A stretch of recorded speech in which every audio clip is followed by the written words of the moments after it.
Bang! Thanks for tuning in to Accounting is a Joke. I'm Dr. Who, and it's my humble pleasure to add some fun in the fundamentals of accounting. Finally, you don't need a boring textbook or a lame tutor as we chase the bags with this accounting information. Remember, gang, accounting ain't hard, it's really a joke, and I'm here to teach you the punchline.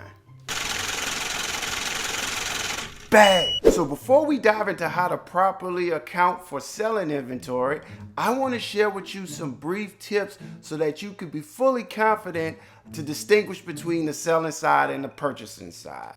See, the problem is, gang, that regardless of which side we on, whether the company's going to be the purchasing of inventory or the selling of inventory, discounts will be involved, returns and allowances will be involved. So you must distinguish clearly which side of the transaction you are, because how we address purchase discounts are totally different how we address sales discounts. How we address purchase returns and allowances are totally different how we address sales returns and allowances. So I want to share with you this one key fact. When we're on the purchasing side, we will always adjust inventory by its cost. So, if we're having a purchase return or allowance, it affects the cost of inventory. It makes the cost of inventory go down. Therefore, we will always credit inventory. If we receive a purchase discount, the discount will make the cost of inventory go down. Therefore, we will also credit inventory.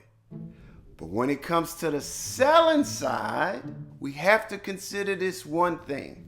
Any transaction on the selling side will always affect revenue. What do I mean? Basically, if you have a sales, revenue will be affected. If you have a sales return, revenue will be affected. If an allowance is given on the selling side, revenue is affected as well. What about a sales discount? Revenue is still affected. So when we're on the selling side, I want you to always think about how does it affect revenue. So with that being said, let's get to it. Selling inventory will always have two particular effects that will occur simultaneously: the recording of revenues and the adjustment of inventory. So basically, gang, every merchandising company is in the business to generate a profit. And how do they generate a profit off of the sales of the inventory? Obviously, sell it at a price higher than what they paid for. So we will always have two particular numbers that's going to be accounted for on the books: the sales price and the cost of inventory. First, we must record the increase of the sales revenue that's been affected at the highest price. Second, our inventory must be adjusted to reflect the expense that has arisen once we make the sale. Remember, gang, inventory is an asset when it's purchased, but the moment it's sold, it creates an expense called cost of goods sold. And we know that we calculate our profit by taking our sales revenue minus our cost of goods sold. So let's take a look at an example of how to address this issue. And so it is now April 20th, and suppose that It's a Joke sold inventory for $12,000 on account with terms $215, net $30, and the cost is $6,000. So, as always, gang, we need to address which side of the transaction we are at the moment. Are we on the selling side or are we on the purchasing side? So let's look at the key words. Sold inventory on account. So obviously we're on the selling side, and this is definitely a sales transaction. And so we already know that anytime we have a sales transaction, we have two simultaneously events that need to be adjusted. We need to account for the revenue earned as well as account for the inventory that has been sold. And so we have two distinct numbers, gang. We have $12,000 and we have $6,000. Now it's just this simple. One is going to get accounted for revenue, the other for inventory. And we already know from the purchasing side that inventory is always on the books at cost. So therefore the $6,000 will be used to adjust the inventory. $12,000, obviously, we're in the business to make a profit, so we're gonna always sell higher than what it cost us, right, gang? You know that. So how will we record the revenue? It was on our account, so we're gonna debit accounts receivable for $12,000, and we're gonna credit sales revenue for $12,000. Now, are we finished? Absolutely not, because inventory must be adjusted. Remember, gang, inventory is an asset when it's purchased, but the moment it is sold, an expense is created, and that expense is called cost of goods sold. Therefore, we're going to increase cost of goods sold, and I'm going to just call it COGS. COGS is just shorthand for cost of goods sold, and we're going to credit inventory. And obviously, we know what number we're going to use, the little number. $6,000. And just by eyeballing, we could tell that our profit was sales revenue minus cost of goods sold. And that wraps up this entry. So now that we address how to account for the sales of inventory, let's consider sales discount. As I said previously, gang, every transaction will affect revenue, but we will indirectly affect revenue. So what do I mean? Once revenue is recorded on the books, it will never get decreased. The only time revenue gets decreased is when it's being closed at the end of the accounting cycle. But revenue can be decreased indirectly through a contra account. So in this particular situation, we have created two distinct contra accounts that will lower our revenues. Sales discount and sales return and allowance. And gang, I want you to understand the beauty of this particular account. Sales discount gives you a hint as to what side that we're going to deal with. The first name of the title is sales. So what I want you to laser in and focus on is, if a discount is being involved and you're on the selling side, you have an account to adjust called sales discount. Get it? Sales discount. Moreover, if you have a return or allowance on the selling side, you also have a contra account that will affect revenue indirectly. Thus, sales return and allowance. So both of those accounts will decrease sales revenue on the income statement. So let's take a look at a beautiful example addressing sales discounts, sales returns, and sales allowances. April 25th. Suppose that It's a Joke collected $4,000 on account from customer. As always, keywords, collected on account. And so we know that since we collected on the account from the customer, we're on the selling side. So at any given time when dealing with inventory, regardless if you're on the sales or the purchasing side, gang, always pay attention to the dates, right? Pay attention to the dates. Why?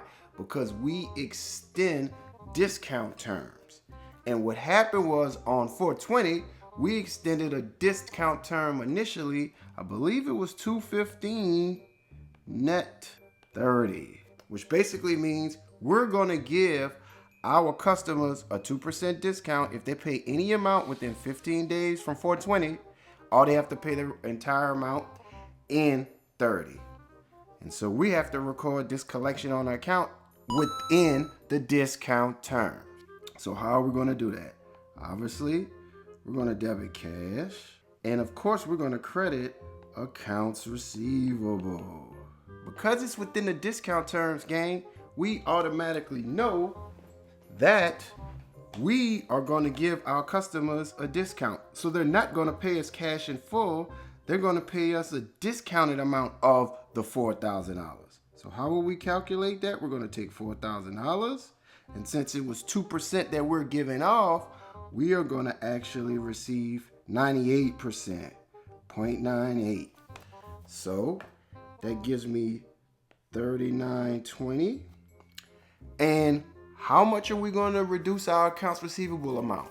Remember how much did we put it on the books initially on 4/20? We put it at the gross amount, the whole amount. not including any discounts we may give. Therefore, it needs to come off the books at the gross amount, which is $4,000. And we already know, gang, that we're not done because our debits and credits aren't equal. But remember what I told you. We are on the selling side. And anytime a discount is being given on the selling side, we have a contra account that will reduce revenue on the income statement. And what's the name of that contra account? Sales discount. Get it, gang? I want you to really laser into what I'm saying. Anytime you're on the selling side and there's a discount involved, sales discount. Get it? That's why they gave the first name sales. Sales discount. Okay? And so the difference of that would be obviously 80. And so we are finished with this transaction. 428. Suppose that It's a Joke received return goods from customer of 420 sale of $1,000. The cost was $500. So a lot of fancy words in there, huh, gang? Let's attack it as usual. Return goods, $1,000, and it cost us $500. So again, we know we're on the selling side because the customer returned the goods back to us. Physically returned the goods back to us. Okay? And so this is considered a sales return. And so I want you to pay attention, gang. Anytime the customer physically returns the goods back to you, which is considered a sales return, you have two simultaneously events that must occur, just like a sale, right? One to account for revenue and the other one to account for inventory. But since they're returning it, obviously there will be a reduction in sales revenue. Likewise, we're putting inventory back on the books, okay? And so that's why we have two numbers, and we already know which one is going to deal with inventory, the cost. So we also know that revenue is being affected indirectly. We're going to use a contra account called sales return and allowances.